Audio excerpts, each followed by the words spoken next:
21h02, si vous nous rejoignez sur France 2, deux informations à retenir à cette heure. D'abord, le chiffre de l'abstention record, vous l'aurez compris, on vous le répète, 57% d'abstention. Ça veut dire que largement plus d'un Français sur deux n'est pas allé voter ce soir. L'autre information de la soirée, c'est La République En Marche qui obtient une nette victoire et la majorité absolue seule, c'est-à-dire à peu près 311 sièges. Les Républicains qui limitent la casse autour de un peu plus de 100 députés. Le PS et ses alliés qui n'évitent pas la déroute, autour de 50 sièges ce soir. Enfin, la France Insoumise et le Front National qui ont des raisons de se réjouir, puisque la France Insoumise et le Parti communiste obtiendraient une trentaine de sièges et que le Front National obtiendrait 8 sièges ce soir. Qu'en est-il à présent, Nathalie Saint-Cric et Guillaume Darret, pour les grandes personnalités? Est-ce qu'il y en a qui sont sèchement battus ce soir? Alors il y en a un qui est battu, c'est le maire de Tulle, Bernard Combe. Défaite symbolique pour le Parti Socialiste, puisque c'était la circonscription de François Hollande. Et puis on l'a donné dans une situation pas trop difficile. Marisol Touraine, l'ancienne ministre, elle n'avait pas de candidat En Marche face à elle. Eh bien, elle est quand même battue en Indre-et-Loire. Fortune diverse pour deux anciens juges, candidats sous les couleurs d'En Marche. Laurence Wisniewski l'emporte dans le Puy-de-Dôme. Elle bat Louis Giscard d'Estaing. En revanche, Éric Alphen, lui, a perdu.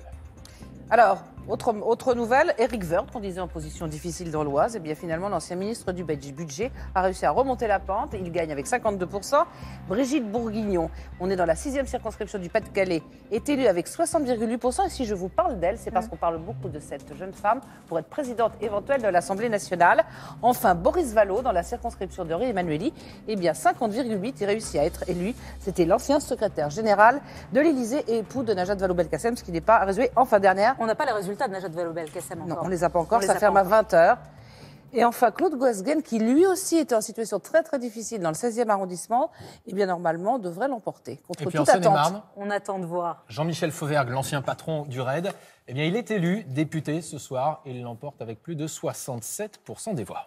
Merci à tous les deux. On attend donc le score de Najat Vallaud-Belkacem. On attend également le score de Manuel Valls, entre autres. À vous, Laurent. Et Clémentine Autain, vous êtes la candidate de la France Insoumise en Seine-Saint-Denis. Est-ce que vous êtes élue? Est-ce que vous avez remporté la victoire? Oui, j'ai remporté ce soir la victoire, donc je suis très heureuse et heureuse de voir que je vais pouvoir participer à un groupe fort des 19 élus de la France Insoumise, mais également 11 élus du Parti communiste français. Donc je pense que si nous mettons nos forces en commun, nous avons la possibilité de faire entendre notre voix à l'Assemblée nationale. Pour autant, je suis, comme des millions de Français, assez préoccupés, révoltés même, par l'abstention record. Et je crois qu'on ne peut pas aujourd'hui faire comme si on allait pouvoir continuer. Ça veut dire que le peuple français est sous-représenté aujourd'hui à l'Assemblée nationale, sous-représenté politiquement? Il y a une défiance de la majorité de nos concitoyens à l'égard des institutions et de la vie politique. C'est gravissime. C'est d'autant plus vrai dans les villes et les quartiers les plus populaires. Donc si on ne prend pas la mesure de cela, si on n'avance pas vers une nouvelle République, je pense que l'affaire est grave. Par ailleurs, le pluralisme politique n'est pas assuré à l'Assemblée nationale, ce qui est un vrai problème. Quand même, davantage que ce qu'on croyait ce oui, soir. Parce que avoir les Français les résultats, ont corrigé. que ce soit pour vous, pour le Front National ou pour la droite, c'est quand même moins le raz-de-marée attendu. Exactement, parce que les Français ont corrigé ce qui était annoncé comme un tsunami Macron. Et je pense qu'il faut faire attention parce que moi j'entends très bien que M. Solaire et M. Le Guen s'entendent aujourd'hui avec En Marche. Mais je pense que changer les visages est une bonne chose et que d'ailleurs il y a une aspiration dans notre pays au renouvellement. Mais je redoute quand même la gueule de bois des Français parce que les propositions qui sont sur la table aujourd'hui et que nous combattrons avec force sont des propositions qui n'ont pas l'assentiment majoritaire des Français. Il n'y a pas de majorité en France pour une nouvelle loi travail. Il n'y a pas de majorité en France aujourd'hui pour l'augmentation de la CSG. Il n'y a pas de majorité en France aujourd'hui pour, par exemple, diminuer l'impôt sur la grande fortune. Justement, on va leur donner la parole. Je termine. Qu'est-ce que vous répondez à Clémentine Autain sur ce point-là particulièrement, qui dit que vous n'avez pas la majorité d'idées, j'entends. Hein. Ah oui, parce que la majorité arithmétique, ils l'ont. Alors ce que je réponds à Mme Autain, on a la majorité à l'Assemblée nationale. Effectivement, il y a une abstention qu'on peut déplorer. Après, le mouvement En Marche, c'est un mouvement transpartisan. On veut travailler pour. On ne veut pas être constamment dans l'opposition. On veut avancer avec les Français. C'est un mouvement aussi qui s'appuie beaucoup sur la société civile. Donc voilà, l'objectif, ce sera de construire une loi pragmatique, efficace et qui va dans le bon sens. Alors, Un petit mot, Brice Teinturier, une petite précision avant de vous donner la parole, Hugues Rançon. Une petite précision, parce que dans l'enquête que nous avons réalisée, on a la réponse, en tous les cas du côté des Français, à ces 2 points. Effectivement, 63% d'entre eux ne font pas confiance à la République En Marche et à Emmanuel Macron pour réformer le Code du travail. Et on a la même proportion à propos de la fiscalité. Ils lui font confiance sur beaucoup d'autres choses, mais pas sur ces 2 thèmes. Donc on voit bien que là, il y a une désarticulation entre la représentation parlementaire qui sera massive et ces sujets qui sont beaucoup plus Donc clivants. ça va dans votre Juste sens, pour dire Clémentine que Autain. le message envoyé a été très clair. Les 2 grands partis qui ont gouverné ces dernières décennies ont été lourdement sanctionnés. Donc il y a l'envie de neuf. Pour autant, la situation politique est, à mon avis, très instable. Très instable.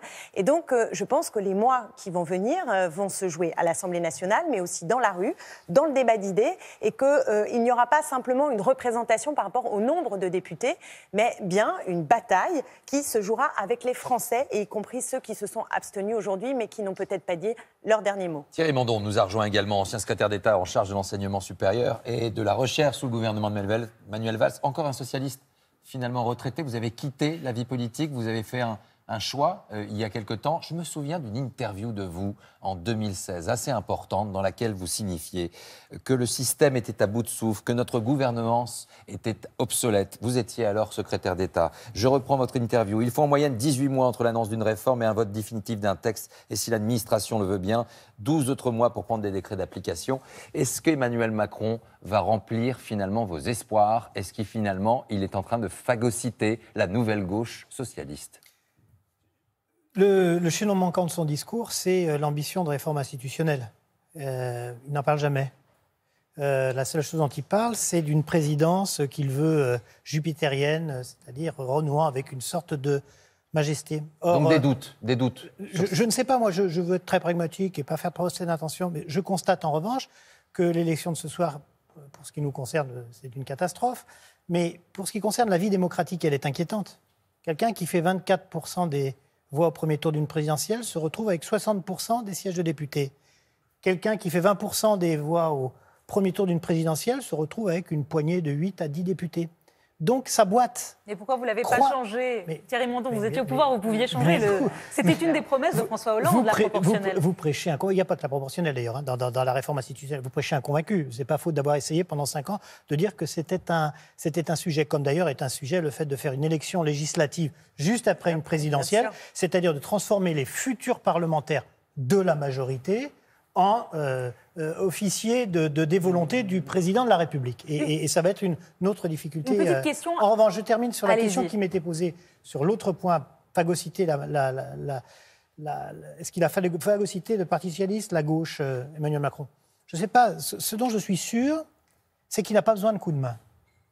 Le voilà avec 370 députés, à peu près, plus une quinzaine à gauche et à droite qu'il a fait élire tout en les gardant là où ils sont, chez LR, Thierry Solaire, ou au PS, on en a quelques-uns. Donc, il est confortable. Et donc, la question n'est pas de savoir comment on va se comporter. La question, c'est que maintenant, il faut qu'il se dévoile.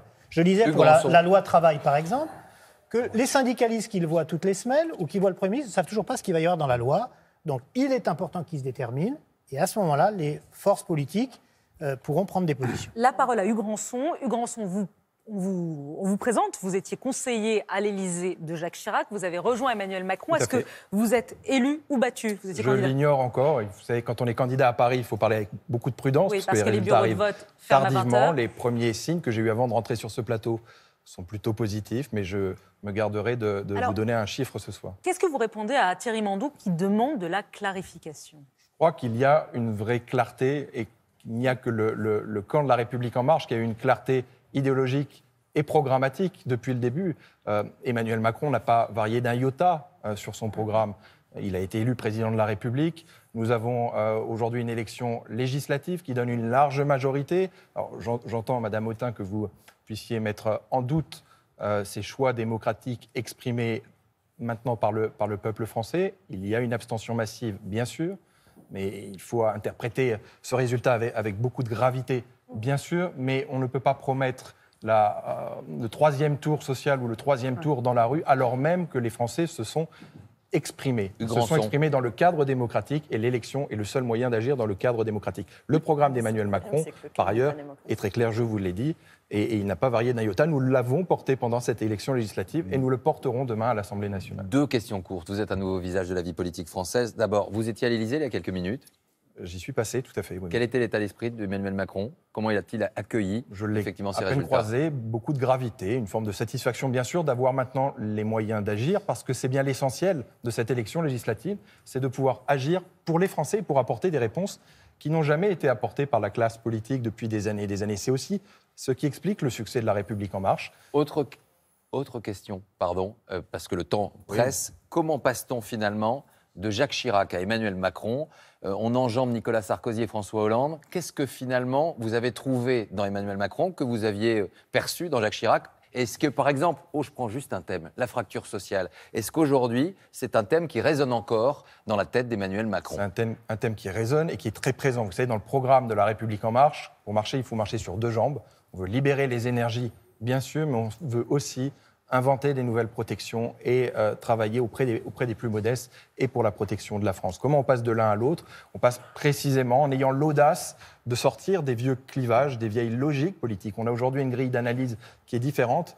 Il faut rassembler au-delà des clivages, rassembler tous ceux qui ont envie de contribuer à projeter la France dans le XXIe siècle, à la transformer et apporter des réponses concrètes en matière de pouvoir d'achat, d'emploi, de sécurité, parce que c'est bien là l'essentiel. Et c'est en tout cas ce à quoi je vais m'atteler si les Français et si les électeurs de Paris m'accordent leur confiance. Avant de vous faire réagir les uns et les autres, parole à vous, Laurent, parole à 2 éditorialistes que vous allez rejoindre maintenant. Oui, les 2 premiers de la soirée, Soazé Kemener de Marianne et puis Karl Meus, effectivement, du Figaro Magazine. Qu'est-ce qui s'est passé, Soazé Kemener? Les Français, ils ont voulu dire « Oh, attention, pas une majorité trop vaste, pas un pouvoir unique à Emmanuel Macron », c'est ça? Oui, c'est exactement ce que disait Brice Teinturier tout au début, à 20h, quand on a eu les premiers résultats. Il y a une forme de majorité sous surveillance. On voit bien, c'est très compliqué ce qui s'est passé ce soir. C'est vraiment, on est devant une chambre très mystérieuse, c'est-à-dire qu'il y a plusieurs inconnus.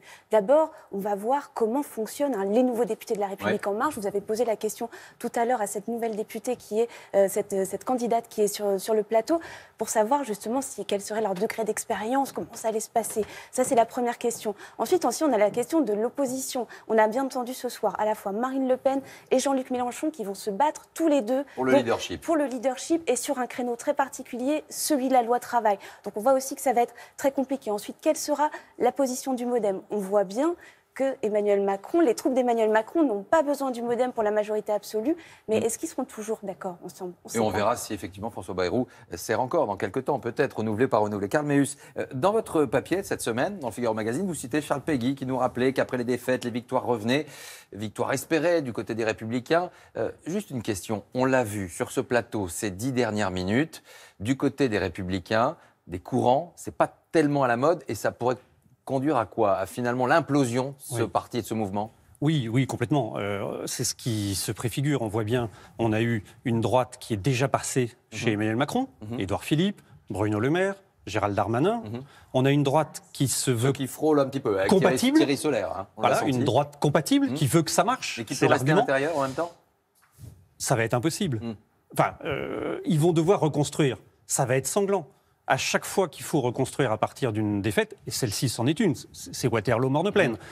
D'accord, ils minimisent une partie de la casse, mais enfin, c'est quand même, ils avaient 199 élus, et comme Thierry Solaire l'a rappelé, c'est la plus grosse défaite depuis 1958 pour la droite. Les Républicains vont être tout juste 100 députés. Donc il y a la troisième droite, qui est la droite qui va vouloir s'opposer, et qui, elle, en s'opposant, va vouloir reconstruire le parti.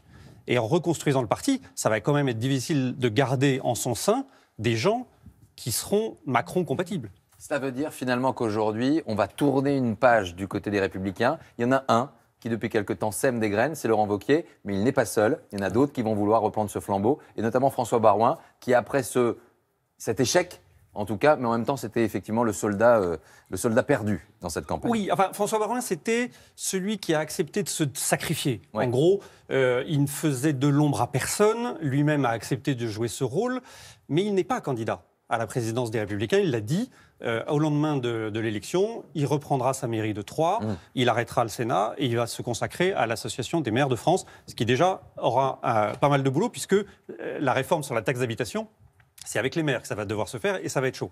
Donc la bataille à la rentrée, elle se fera avec Laurent Wauquiez, avec Xavier Bertrand qui a poussé ses pions, et sur votre plateau, elle n'a pas dit un nom définitif, si j'ai bien compris, il y a Valérie Pécresse qui a bien envie de jouer un rôle. La recomposition de la droite, on va en parler, on en reparlera également avec vous, Sophie Kemener. Fin de cette première partie. Merci Karl Meus, on vous retrouvera prochainement.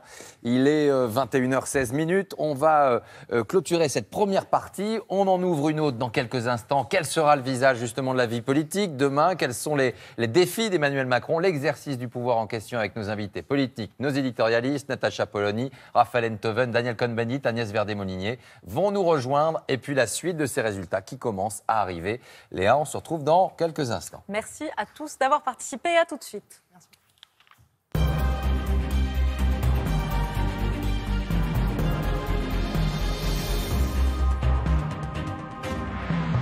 Tu présentes quoi ? Voilà, 21h17. Merci de nous rejoindre pour cette deuxième partie de notre édition spéciale consacrée à ces résultats du second tour des élections législatives. À mes côtés, Léa Salamé, Marie-Sophie Lacaro, Nathalie Saint-Cricq, Brice Teinturier, Guillaume Darey qui va nous donner les résultats au fil de l'eau dans quelques instants. Nos invités place au débat également sur cette révolution politique, cette abstention historique bien évidemment et les défis du président de la République. On va découvrir tout cela, ce nouveau visage de l'Assemblée, le rappel des résultats et les débats. C'est avec vous également, Léa. Et nous vont nous rejoindre dans quelques instants pour débattre. Natacha Polony, éditorialiste, Anne Niva, grand reporter, Thomas Legrand, éditorialiste à France Inter, Eric Fotorino, cofondateur de l'hebdo Le 1. On les accueille dans un instant. Mais d'abord, Laurent, je vous repasse la parole puisqu'on va remonter avec vous le temps. On va remonter le temps avec vous. On va vous rappeler quel était le visage des assemblées depuis 1981. Quelles couleurs ont dominé avant l'ultraviolet de ce soir? Oui Léa, je vous propose maintenant de découvrir comment ont évolué les majorités au fil du temps dans cette Assemblée nationale. 1981, arrivé au pouvoir de François Mitterrand, cette année-là, l'Assemblée se compose de 491 députés, dont 285 socialistes.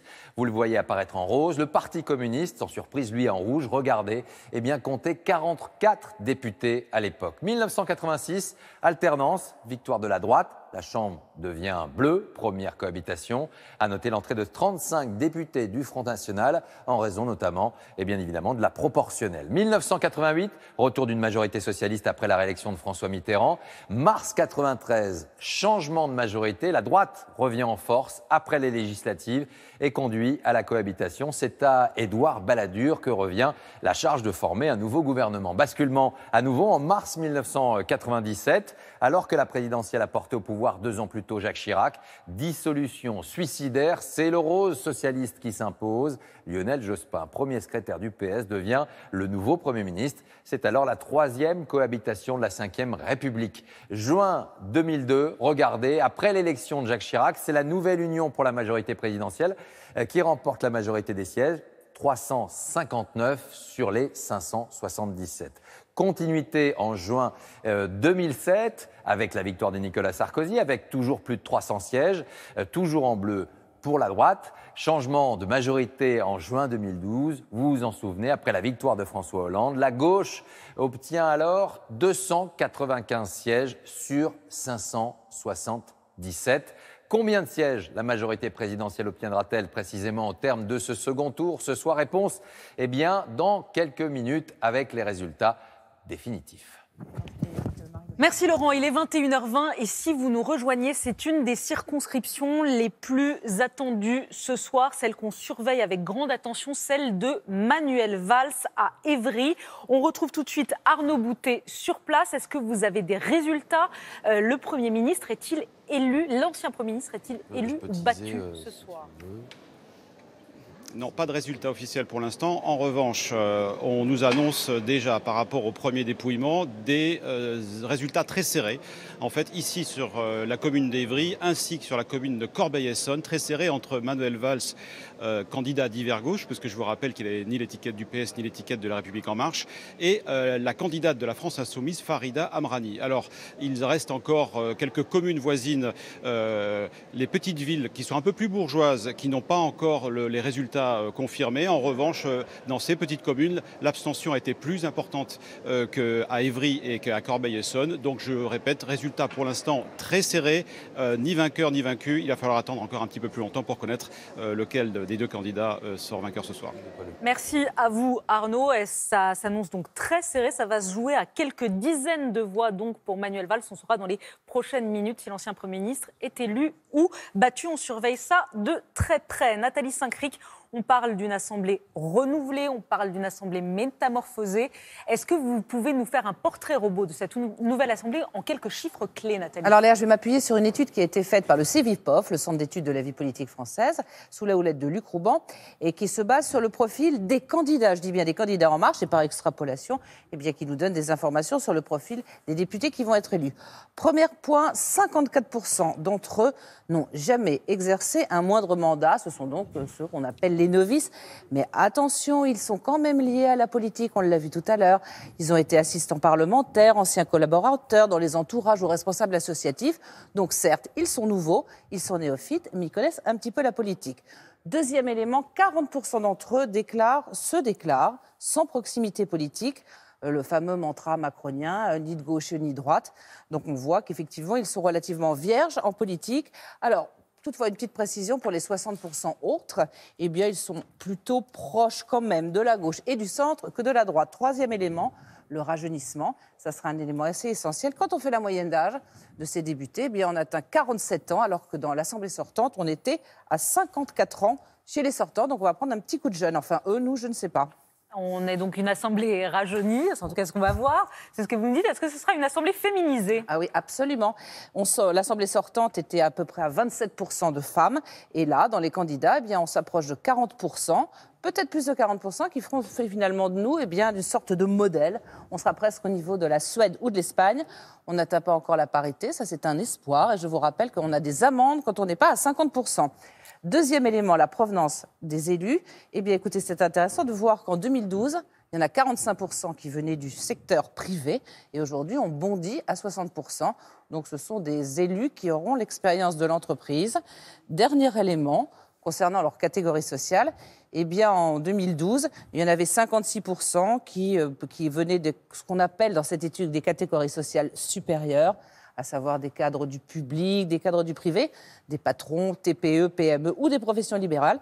Eh bien, cette fois-ci, on est à 70% en 2017 de classe dite supérieure, ce qui prouve que finalement, le recrutement social chez En Marche est un peu plus étroit par rapport à l'ensemble des Français, qu'on est plutôt sur du... Très intéressant ce chiffre qu'on commentera d'ailleurs sur ces 70% donc d'En Marche qui viennent des classes supérieures. Affaire à suivre. Je vous invite juste dans les coulisses parce qu'il y a quelqu'un qui est arrivé. C'est le ministre de l'Intérieur, Gérard Collomb, qui est là.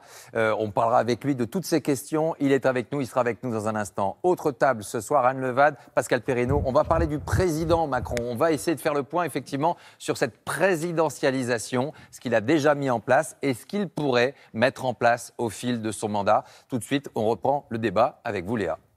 On reprend le débat avec nos invités qu'on accueille. Natacha Polony, éditorialiste. Bonsoir. Bonsoir Éric Fotorino, cofondateur de l'Hebdo Le 1 et du trimestriel America. Et puis Thomas Legrand, éditorialiste à France Inter. Bonsoir tous les trois.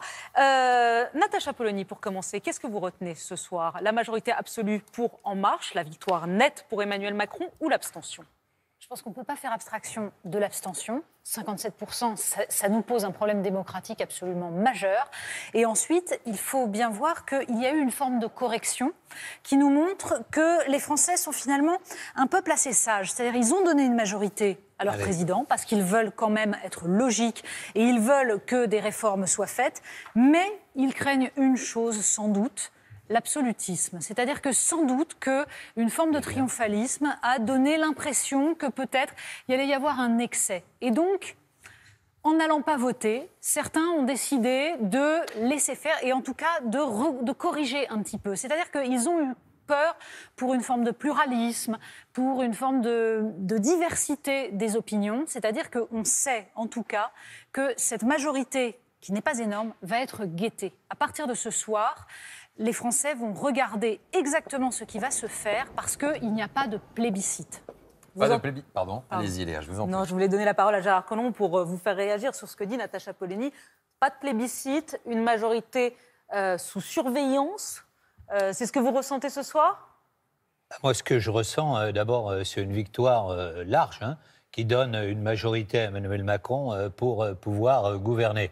Alors après, qu'il n'y ait pas un blanc-seing, et que, évidemment, les projections que vous aviez montrées pendant la semaine, les uns et les autres, avec 445 parlementaires, est un peu effrayé qu'un certain nombre de gens se soient dit, soit on ne va pas voter parce qu'il n'y a pas besoin, c'est déjà fait, soit effectivement c'est un peu trop, il y a sans doute de cela. Sur le fond, moi je suis d'accord avec vous, il y a une France aujourd'hui impatiente, qui connaît des difficultés importantes. Je veux dire, quand on a 3 500 000 chômeurs, lorsqu'on a des problèmes d'insécurité dans un certain nombre d'endroits, on ne peut pas, comme ça, être dans une attitude qui soit lénifiante. Donc, nous sommes attendus au tournant et nous en avons parfaitement conscience. Natacha Polony, juste une question. J'imagine que vous avez peut-être trouvé une petite réponse. Dans cette période de macromania absolue, est-ce que vous avez trouvé quelques défauts déjà à ce président de la République, ou en tout cas quelques fragilités ? La question n'est pas de trouver des défauts. On peut à la fois constater que les premiers pas sont bons, mais que ces premiers pas sont essentiellement de l'ordre de la communication, de la mise en scène du pouvoir. De la forme. La question va être celle des actes. Maintenant, il y a une Gérard assemblée Collomb le avec lui. disait, il y a des problèmes de sécurité, mais il y a aussi des problèmes sociaux absolument dramatiques, des inégalités qui se creusent dans un système économique mondial qui est en train de laminer les classes moyennes et les classes populaires. Quelles vont être les réponses ? C'est cela que les Français attendent. Ils n'attendent pas seulement un discours sur l'optimisme. Ils ont besoin aussi qu'on apporte des réponses concrètes. Gérard Collomb. Je crois qu'effectivement, nous ne serons pas jugés sur le discours, mais sur les faits et sur la réalisation. Est-ce qu'on est capable, effectivement, de relancer l'économie française, de faire en sorte que le chômage diminue ? Est-ce que l'on peut réduire la fracture qui existe entre une France relativement prospère et une France qui désespère ? Est-ce qu'on est capable de redonner à l'école ce qu'elle avait il y a encore un certain nombre d'années, c'est-à-dire une capacité à faire que les gens qui viennent de milieux modestes puissent effectivement progresser dans la vie. C'est tout cela que l'on attend de nous et nous en avons totalement conscience. Et croyez-moi, au cours des dernières semaines, nous avons beaucoup travaillé, l'ensemble des ministres, vous avez vu les uns et les autres commencer à annoncer un certain nombre de mesures. Nous savons qu'il faut aller très vite. Et c'est pour cela, par exemple, que nous avons dit que nous procéderons par ordonnance, parce que la loi en France, lorsque vous annoncez quelque chose et que vous la réalisez, s'il se passe 2 ans, les gens, alors pour le coup, se disent « rien n'a changé ». Gérard Collomb, c'est une petite question sur ces ordonnances. Aujourd'hui, vous avez la majorité absolue, vous l'avez seule, vous n'avez même pas besoin du modem. Pourquoi est-ce que vous voulez réformer le travail par ordonnance ? Pourquoi ne pas passer par la voie normale ? Mais si vous voulez, tout simplement parce que la voie normale est extrêmement longue. C'est ce que je vous explique. Et donc, quand vous voyez, par exemple, qu'entre l'annonce d'une loi et puis son vote, vous avez quelquefois 2 ans qui passent, les gens se disent « mais rien ne bouge dans ce pays ». C'est le débat démocratique. Vous voyez, par exemple, par rapport à ce qui s'est passé dans le dernier mandat, à mon avis, ce qui a empêché d'agir, ça a été d'aller beaucoup trop doucement et de ne pas prendre les mesures tout de suite. Nous allons les prendre tout de suite, ce qui n'exclut pas le débat. Merci. Il y aura un débat sur la loi d'habilitation et donc chacun pourra s'exprimer sur le fond. Les problèmes qui sont posés, la place de la France dans la mondialisation, oui, c'est un vrai problème. Est-ce que dans cette mondialisation, on peut demain tirer notre épingle du jeu ? Et est-ce que les couches moyennes populaires ont encore leur place ? C'est ce que nous allons essayer de réaliser et de montrer effectivement qu'on peut aller de l'avant, que la France n'est pas condamnée dans ce monde nouveau, celui des révolutions technologiques, celui d'un monde qui est désormais un. Merci Gérard Collomb, 21h30. On va rappeler dans un instant les résultats nationaux. Juste un petit détour avec Guillaume Darey avec quelques résultats importants tout de suite. Oui, absolument. On commence avec 2 écologistes qui ont décidé de soutenir Emmanuel Macron et qui sont réélus ce soir. C'est le cas de Barbara Pompili dans la Somme, presque 62% des voix. C'est le cas aussi de François de Rugy en Loire-Atlantique, réélu ce soir. En revanche, à droite, Catherine Vautrin, vice-présidente Les Républicains de l'Assemblée nationale, est battue dans la Marne. C'est l'une des surprises de ce second tour. Et puis à l'instant, Jean-Christophe Lagarde, le patron de l'UDI, annonce sur Twitter sa réélection en Seine-Saint-Denis. Merci Guillaume. On va prendre la direction avec Laurent Desbonnets de la 16e circonscription à Paris. Bonsoir Laurent. Est-ce que vous avez les résultats concernant un ministre, effectivement, Mounir Majoubi, face à Sarah Legrain pour la France Insoumise? Est-ce que vous avez les résultats? Apparemment, les choses seraient très serrées. Oui, extrêmement serré, toujours pas de résultat définitif. Je viens d'assister ici à la fin du dépouillement dans la mairie du 19e arrondissement, un des bureaux de vote où Mounir Majoubi n'a que 30 petites voix d'avance sur son adversaire de la France Insoumise. C'est comme ça dans tous les bureaux de vote de la circonscription. C'est ce qui explique que ça prenne un petit peu de temps. On est en train de totaliser, de refaire les calculs et les résultats définitifs devraient nous parvenir maintenant dans un quart d'heure tout au plus, avec donc peut-être une grosse surprise pour Mounir Majoubi. Merci Laurent. On retrouve Léa. On retrouve surtout le ministre de l'Intérieur, Gérard Collomb, qui est aussi le maire de Lyon, alors qu'on apprend à l'instant que Bruno Bonnell de La République En Marche revendique sa victoire face à Najat Vallaud-Belkacem. Si ça venait à se confirmer, on attend la confirmation, c'est quoi le sentiment que vous avez entre Najat et Bruno ? Si vous voulez, d'abord, les résultats globaux sur le département, je crois que nous allons gagner 12 circonscriptions sur 14. Donc c'est évidemment un immense élan dans cette agglomération. Peut-être tout simplement parce qu'ici, on a anticipé sur ce qu'aujourd'hui veut faire Emmanuel Macron et que cette agglomération est une agglomération qui va de l'avant. Je crois que Léa va vous demander une petite précision parce qu'on a bien compris qu'on était en train de tourner autour du pot. C'est intéressant, vous ne me répondez pas à ma question. Vous avez été dans son parti, Najat Vallaud-Belkacem, vous l'avez vu grandir, vous avez beaucoup de vos amis, de vos anciens amis socialistes qui sont aujourd'hui éliminés, qui sont aujourd'hui à terre. Est-ce que vous trouvez ça injuste ? D'une certaine manière, oui. Pour eux, sur les aventures personnelles, c'est quelquefois injuste. Mais en même temps, d'une certaine manière, vous voyez, moi, cela fait 10 ans qu'au Parti socialiste, je demande une clarification que personne n'a jamais voulu faire. Il y avait des lignes qui étaient totalement contradictoires.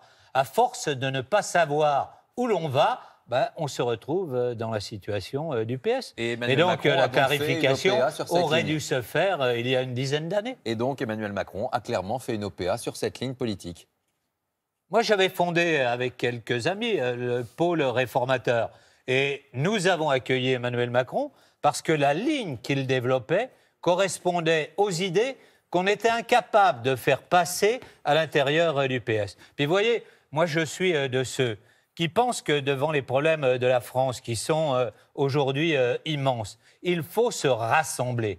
Moi, je l'avais fait chez moi, c'est ce qu'on essaye de faire au niveau national, rassembler des gens qui viennent d'un social-réformiste, des centristes, des gens qui viennent d'une droite républicaine, et se dire... La situation est trop grave aujourd'hui, il faut se rassembler pour aller de l'avant. Donc vous en rêviez et Emmanuel Macron, lui, l'a fait pour vous, et voilà, en tout cas, et avec vous. C'est là toute la différence. On va prendre la direction justement. Oh, écoutez, on va partir à Villeurbanne. On va effectivement voir un peu ce qui se passe pour Najat Vallaud-Belkacem. On retrouve Denis Sébastien. Denis, est-ce que vous avez quelques précisions? Je regarde l'heure en même temps, 21h34, dans la 6e circonscription. Où en est-on? Il y a combien de bureaux en tout?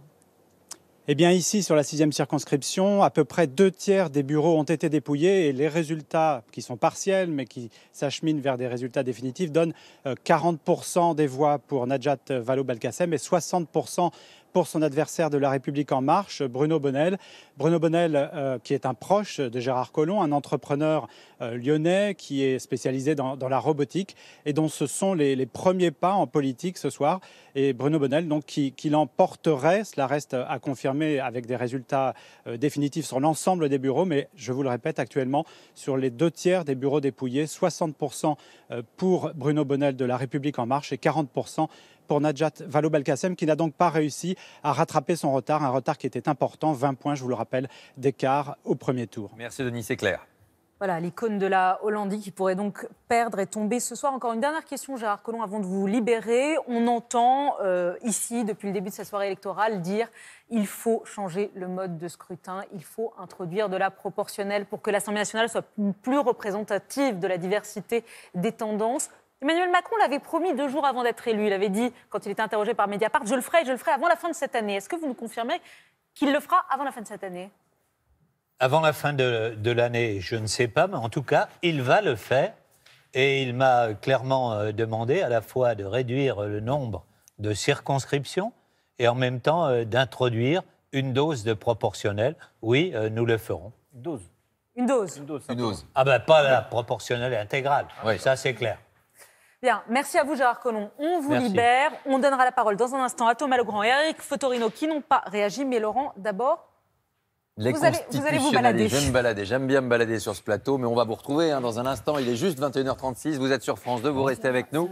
Et on va débattre un petit peu de ce président macronien qui s'est installé à l'Élysée avec beaucoup de questions. Anne Levat, vous êtes professeure de droit public, ancienne présidente de la Haute Autorité qui avait effectivement organisé ses primaires.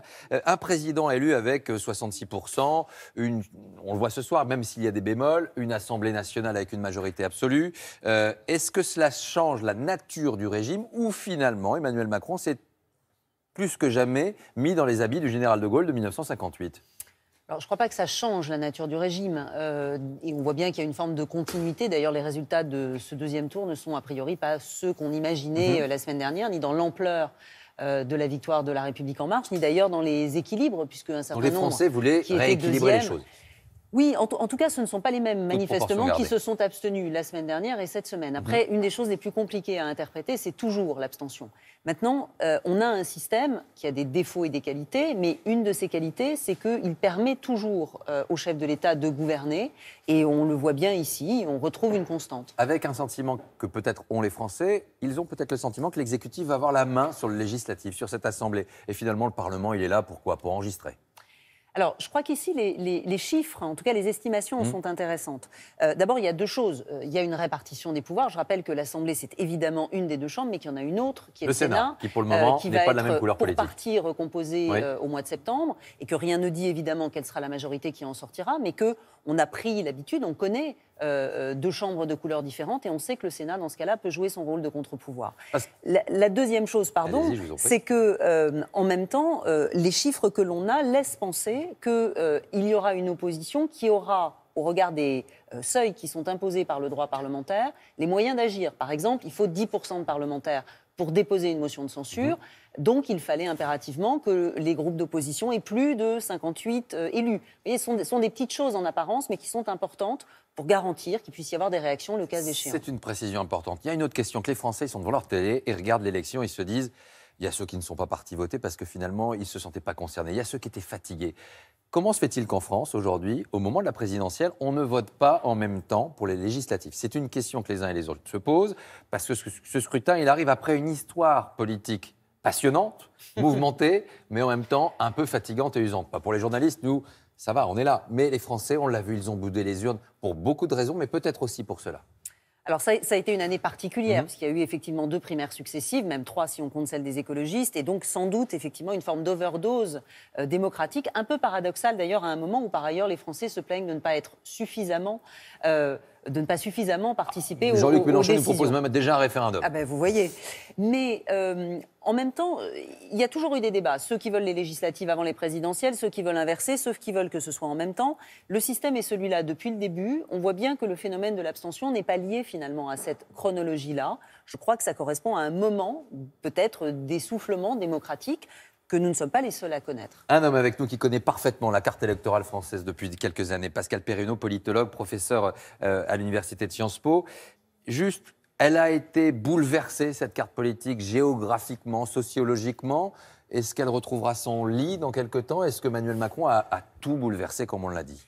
Non, il s'agit d'un grand bouleversement. Emmanuel Macron connaît des poussées dans des zones de droite, dans des zones de gauche, Dans des zones centristes, ça c'est moins étonnant, puisque c'est une force centrale et il est associé pas au-delà de ça. avec le centrisme. Cependant, dans la rectification du second tour, parce qu'il s'agit bien tout de même d'une rectification, dans la rectification du second tour, on voit que certaines familles retrouvent leur lit. On voit que la droite a une capacité de résister, par exemple, dans l'ouest intérieur, dans des terres ou dans le sud du Massif central, dans des terres qui, depuis des décennies, même parfois des siècles, où la droite est chez elle. Donc elle n'était pas tellement sortie de son lit, elle l'a retrouvée directement. Voilà. Et on voit bien que Emmanuel Macron, en dépit de la volonté, peut-être pas du président, mais de nombreux de personnes de son entourage, qui consistait à vouloir du passé politique faire table rase, ce second tour montre qu'il y a, on ne fait pas comme ça aisément du passé table rase, la résistance en particulier. Pas de du putsch groupe. démocratique. Voilà, finalement. pas de putsch démocratique. La résistance du pôle Les Républicains UDI montre bien qu'il y aura une opposition parmi d'autres, et même on voit ressurgir presque un tempérament de gauche révolutionnaire avec ce groupe communiste France Insoumise qui aurait dit cela encore il y a quelque temps. Qui incarne aujourd'hui l'opposition, un leadership sur la gauche, le Parti socialiste, pour le moment, on l'oublie. Non, le Parti socialiste est en grande difficulté. Pour l'instant, on voit à droite un leadership tout de même qui reste autour des Républicains. À gauche, ça reste beaucoup plus indécis. Mais attention, dans les jours qui viennent, Emmanuel Macron va certainement faire bouger le dispositif et tenter de diviser la droite. Avant de retrouver nos éditorialistes, juste une question. Il y a quelque temps, je vous avais lu, juste avant l'élection, vous avez qualifié d'OPNI notre devenu président de la République, Emmanuel Macron. Finalement, un objet politique non identifié. Est-ce que vous avez évolué sur la question depuis quelques mois? Vous l'avez identifié? Il nous aide d'ailleurs. Oui, il nous donne des indices. Il nous disait, voilà, je ne suis pas centriste. Oui. C'est une force centrale. Je ne suis pas ni de droite ni de gauche. Je suis et de gauche et de droite. Et on voit bien, en effet, que le macronisme, dans un premier temps, s'est nourri avant tout à gauche, que dans un second temps, il se nourrit davantage peut-être à droite, et il faudra suivre attentivement demain ou après-demain l'apport de quelques secrétaires d'État. D'où viendront-ils? Ça nous donnera une idée sur cet objet composite identifié qu'est le macronisme aujourd'hui. Anne Nevade, juste une dernière question, on l'a évoqué avec les uns et les autres. Cette proportionnelle, une dose de proportionnelle ferait qu'aujourd'hui, il y aurait potentiellement plus de représentants de la France Insoumise, plus de représentants du Front National, et les Français qui se sentiraient peut-être plus proches d'être en adéquation avec cette Assemblée, elle représenterait un peu mieux la France. Juste une question, avec la proportionnelle intégrale, le pays serait ce soir ingouvernable ou pas? Par exemple, 200 députés de la République En Marche, 130 Républicains, 80 du PS, 80 du Front National et 80 de la France Insoumise. Ça, c'est finalement une Assemblée qui serait ingouvernable. Avec la culture politique française, oui, vraisemblablement, parce qu'on n'a pas une tradition de grandes coalitions comme les connaissent certains de nos voisins. Et c'est là qu'il y a malgré tout des affaires d'évolution, en quelque sorte, de la manière de faire de la politique. Donc je crois que la proportionnelle intégrale, c'est quelque chose qui est exclu ou pas souhaitable, en tout cas pour la France à moyen terme. Mais il ira vers une dose de proportionnelle, vous le croyez? Alors le problème, oui, sans doute, en tout cas...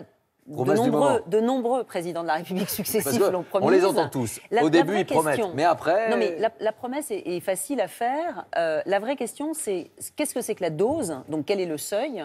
Et qui fait-on représenter par cette dose de proportionnelle? Parce qu'il y a, on le voit bien, des partis qui n'obtiendront jamais véritablement un nombre de voix suffisant pour être représentés quoi qu'il arrive, si on reste sur 10% ou 20% par exemple. Mais il y en a quelques-uns qui lèvent la main, qui demandent et qui réclament et qui en ont envie. Léa, c'est à vous. Merci à tous les deux. On reviendra sur tout cela. Merci d'être venus nous rendre visite ce soir. Il est 21h45 si vous nous rejoignez dans la grande soirée du second tour des législatives. On attend encore, vous l'aurez compris, quelques résultats cruciaux, notamment le résultat de Manuel Valls ou le résultat du secrétaire d'État Mounir Majoubi. Ça s'annonce assez serré pour tous les deux. Un résultat peut-être à l'instant. On va retrouver Caroline Thébault à Béziers. Bonsoir à vous, Caroline. Emmanuelle Ménard, la femme, l'épouse de Robert Ménard, est-elle élue ou battue à Béziers ? Eh bien oui, elle est élue, elle l'emporte face à la candidate de la République En Marche avec 53% des voix.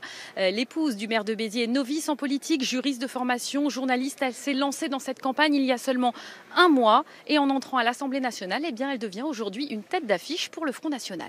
Merci à vous, Caroline. 21h45 et je vous donne nos estimations rafraîchies, puisque c'est ainsi qu'on dit, pour la future Assemblée nationale. Eh bien, la République En Marche, avec le MoDem, obtiendrait 361 sièges. On va apercevoir le camembert et le violet qui coloris l'Assemblée nationale. Voilà, 361 sièges pour Oui, c'est la vaste, c'est République En Marche et le MoDem. Les Républicains, avec l'UDI, emporteraient 126 sièges. Le Parti socialiste et ses alliés, 46 sièges. Déroute électorale confirmée pour le PS. La France insoumise, avec le Parti communiste, obtiendrait 26 sièges. Enfin, le Front national pourrait compter 8 députés dans la nouvelle Assemblée. Oui, on va regarder un petit peu encore les images de cette cartographie dans un instant avec Marie-Sophie Lacaro qui peut nous donner quelques clés justement sur cette carte de France qui a évolué, qui a changé mais qui n'est pas complètement uniforme. Non, pas uniforme, mais effectivement, Laurent, elle a bien changé. Regardez la carte de France colorée en fonction des résultats de ce second tour des élections législatives. Chaque circonscription a pris la couleur de son député. Alors, en gris, évidemment, les circonscriptions, nous n'avons pas encore les résultats. Sinon, c'est clair, c'est le violet qui domine. Le violet, c'est la couleur de la République En Marche, essentiellement ici, donc en Bretagne, également dans cette zone, également dans le sud-est. Et puis, ce qu'on observe aussi, eh bien, ce sont clairement, oui, ces 6 circonscriptions détenues désormais donc par le Front national, ces 6 circonscriptions en bleu marine. Mais évidemment, quand cela devient intéressant, c'est quand on compare avec 2012. La voici, la carte de 2012. Rien à voir. Les deux cartes parlent d'elles-mêmes. Beaucoup de rose pour le Parti socialiste et de bleu pour la droite en 2012. Rien à voir aujourd'hui. Oui, notre paysage politique a littéralement explosé. Il y a autre chose que j'aimerais vous montrer. Regardez. Alors si évidemment mon écran veut continuer de m'obéir, c'est ici, sur notre site franceinfo.fr, nous comptabilisons le nombre de femmes qui vont faire leur entrée à l'Assemblée nationale. On est à 105, on était à 94 il y a à peine quelques minutes. Le record à battre, c'est 155 en 2012. On devrait y arriver, puisqu'on nous rappelle évidemment sur notre site aussi que pas moins de 245 femmes sont arrivées en tête au premier tour. Oui, ça progresse, mais ce n'est pas encore un record. C'est pas encore la parité absolue. Non. Contrairement à nous. À nous, Laurent. Oui. Contrairement à nous. Alors, ils n'ont pas pris la parole, Thomas Legrand et Éric Fotorino. Thomas Legrand, elle est où l'opposition ce soir? Est-ce qu'elle est à l'Assemblée nationale ou est-ce qu'elle sera dans la rue? Elle est à l'Assemblée nationale et elle est un peu plus à l'Assemblée nationale qu'on pouvait l'imaginer. Et je trouve que c'est assez démocratiquement rassurant, nonobstant l'abstention. Mais on voit que le gouvernement en a pris déjà la mesure, puisque le ministre de l'Intérieur vient de nous annoncer qu'il y aura bien une réforme, non pas institutionnelle, parce que pour changer le mode de scrutin, il n'y a pas besoin de changer les institutions, mais une réforme du mode de scrutin. Et là, c'est flagrant, il le faut. Mais c'est une promesse de 2017, on va faire attention. Oui, mais on va faire attention. Ne vous inquiétez pas, je fais des chroniques tous les jours, on va surveiller. On va surveiller ça. On va écouter Thomas Legrand le jour où il pourra applaudir. Mais donc, je trouve quand même qu'est-ce qui est rassurant? Qu'est-ce que vous ce qui est rassurant rassurant par rapport à la semaine dernière où on nous annonçait, et où on pouvait projeter, au vu des chiffres, une majorité de 450 qui serait centrale et donc des oppositions morcelées de chaque côté. Là, il y a des oppositions. Je pense que LR, les Républicains, avec 128, évidemment, c'est un grave échec, mais ils ont quand même un groupe. Alors, on va voir s'ils se morcellent. Un groupe qui s'annonce fracturé, on l'a vu entre Valérie Pécresse et Thierry Solaire. Il sera peut-être un petit peu moins fracturé à partir du moment où ils peuvent représenter une force. Et puis de l'autre côté, à gauche, si vous additionnez, évidemment, ils ne peuvent pas s'additionner pour proposer, mais si vous additionnez les socialistes et la France insoumise qui fait un très bon résultat, eh bien, ça fait plus de 60 députés. Et ça, c'est important parce que, par exemple, avec 60 députés, on peut porter une loi devant le Conseil constitutionnel comme la loi travail ou la sur la sécurité. C'est une addition qui fait rêver certains à gauche, qui aurait pu faire rêver avant, effectivement, les uns les autres. Bien sûr. En tout cas, c'est une très large majorité. Je pense qu'il y a un mois, la République En Marche aurait signé à demain. En plus, ils n'ont pas besoin du MoDem. Et il y a une semaine, la France c'est pas insoumise trop aussi. pléthorique. Ça sera peut-être même plus gérable. Et je trouve que démocratiquement, les Français, on est un peuple politique. On l'a montré. Je trouve ça assez rassurant. Éric Fotorino, est-ce que vous êtes d'accord avec Thomas Legrand? Est-ce que vous êtes plus inquiet que Thomas Legrand ce soir? Est-ce que vous êtes inquiet notamment par cette abstention record, cette abstention historique qui peut-être montre qu'il y a un engouement pas aussi grand qu'Emmanuel Macron aurait espéré? Je ne crois pas trop à l'idée de la fatigue démocratique. On vient d'un long cycle et ça a été un cycle qui nous a dit beaucoup de choses. Cette campagne, ça a été le rejet du politique et même quelquefois, et Brice Teinturier a employé souvent ce mot, du dégoût du politique. Donc je pense qu'on arrive à un moment donné, vous savez, la politique c'est un art d'exécution. comme la guerre d'une certaine manière, sur un autre terrain pacifique. L'art d'exécution, par Macron, il a été accompli 2 fois pour la présidentielle, 2 fois pour la législative. C'est une déroute, on a vu les cartes tout à l'heure, pour le Parti socialiste, pour les Républicains, même si c'est moins pire que ce qu'ils auraient pu craindre il y a encore quelques jours, mais malgré tout, c'est un art d'exécution. Il a le pouvoir, il a quasiment tous les pouvoirs. Mon inquiétude, elle viendrait du fait que le groupe En Marche serait hégémonique. Or, il ne l'est pas. Et je pense qu'il y a quelque chose qui se passe en ce moment. C'est que je crois que, bien sûr, il y aura des oppositions, comme le dit Thomas, mais je pense que ce qui est assez incroyable de mon point de vue, c'est que le macronisme va fournir la majorité et l'opposition. C'est-à-dire que je pense qu'à un moment donné... Pardonnez, ça veut dire quoi, monsieur Fottorino? Ça veut dire... S'ils font les questions et les réponses, s'ils font l'opposition et la majorité, c'est un peu compliqué pour le débat démocratique. Oui, mais ça veut dire que dès lors qu'ils sont les seuls à avoir le pouvoir absolu au sens majoritaire, je pense que le débat, l'intelligence... Vous savez, il ne suffit pas d'avoir du talent, il faut savoir se le faire pardonner. Et je pense que précisément parce qu'ils sont aussi forts, eh bien, l'intelligence sera de savoir si oui ou non, ils organiseront le débat au sein de leur propre groupe. Est-ce que finalement, ce soir, vous nous dites que les Français sont un peuple mature, qu'ils ont voulu aller à l'encontre d'une forme de déclinisme ambiant et de lutter contre une forme de populisme? Est-ce que finalement, selon vous, c'est votre point de vue, peut-être que d'autres autour de cette table ne seront pas tout à fait d'accord? C'est absolument mon point de vue depuis le début. C'est-à-dire qu'ils ont éliminé un ancien président de la République. Ils ont contraint un autre à ne même pas se présenter. Ils ont éliminé 3 anciens premiers ministres, Juppé, Fillon, Valls.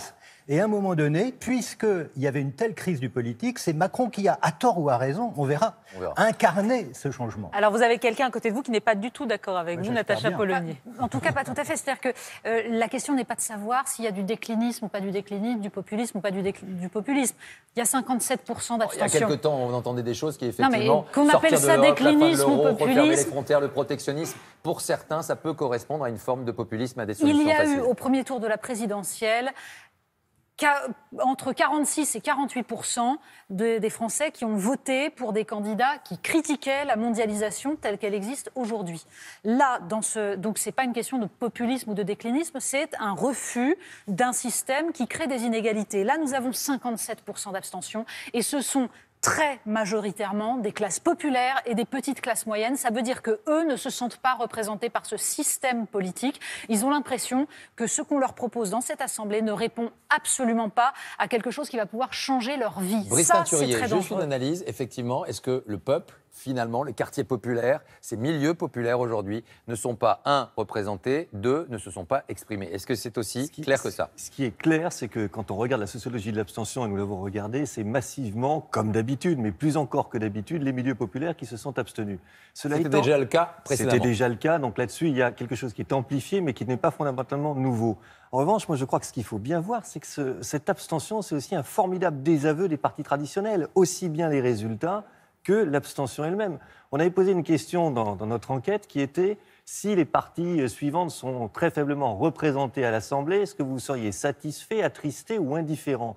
Pour chacune des formations politiques, les LR, le PS, le Front National, vous avez plus de 50% des Français qui vous disent indifférents, ils s'en fichent. C'est ça le phénomène central. Donc c'est aussi une abstention qui est une abstention qui vient de loin, pas par dépit, c'est que c'est un rejet fondamental des partis traditionnels et ils ont laissé aussi cette majorité advenir. Ils ne s'y sont pas opposés en allant voter. Question juste à Thomas Legrand, pour répondre à Natacha Polony. Est-ce que la victoire nette d'Emmanuel Macron et la République En Marche ce soir n'est pas aussi la victoire des idées progressistes et, d'une certaine manière, l'échec des déclinistes ce soir, dont les idées que vous défendez, le souverainisme, Natacha, n'a pas eu de traduction politique? Il faudrait qu'on définisse le mot décliniste, quand même. On pourrait définir le mot décliniste. Je ne parlerai pas de victoire des optimistes ou des progressistes parce que le taux d'abstention est trop fort. Mais on pensait avoir toutes les unes de tous les hebdos depuis des mois et des années, que la majorité culturelle, comme disait François Mitterrand à la fin des années 70, la majorité culturelle était devenue une majorité conservatrice, renfermée, nostalgique du passé, qui voulait mettre des frontières, le peuple contre les élites, d'ailleurs sans définir ni l'un ni l'autre. Eh bien, cette majorité culturelle ne forme pas du tout une majorité politique, ça, c'est un fait. Mais cela dit, il y a quelque chose d'un peu préoccupant. Les chiffres que Nathalie Saint-Cric nous donnait tout à l'heure, c'est vrai que 70% des candidats, et on peut imaginer aussi des de ceux qui sont députés issus des classes supérieures au lieu de 56 avant, c'est pas un bon signe non plus. On va poursuivre sur déclinisme et souverainisme, voir s'il y a une corrélation aussi directe. Je crois que Natacha Polony n'est pas tout à fait d'accord. On va retrouver maintenant Laurent Desbonnets pour des résultats, parce qu'on poursuit avec ces résultats ce soir. Résultat à Paris, le secrétaire d'État au numérique était en difficulté. Mounir Majoubi, on voulait savoir s'il serait ou pas encore ministre dans les jours qui viennent. En tout cas, son sort était lié à cette élection. Oui, eh bien, pas encore de résultats définitifs. Il faudra compter jusqu'au tout dernier bulletin de vote. Pour l'instant, selon les chiffres dont je dispose, sur 37 bureaux de vote dépouillés sur 48, eh bien, Mounir Majoubi obtient 51,57% des voix, quelques centaines de voix d'avance, mais tout n'est pas encore dépouillé. Et c'est un signe. Pour l'instant, eh bien, l'équipe de campagne de Mounir Majoubi reste silencieuse et se refuse à tout commentaire. Encore un peu de patience. Réponse probablement dans quelques minutes. Merci à vous. On reviendra vous voir pour avoir le score définitif de Mounir Majoubi. À l'instant, Aurore Berger annonce sa victoire face à Jean-Frédéric Poisson dans les Yvelines. Elle était avec nous il y a quelques minutes.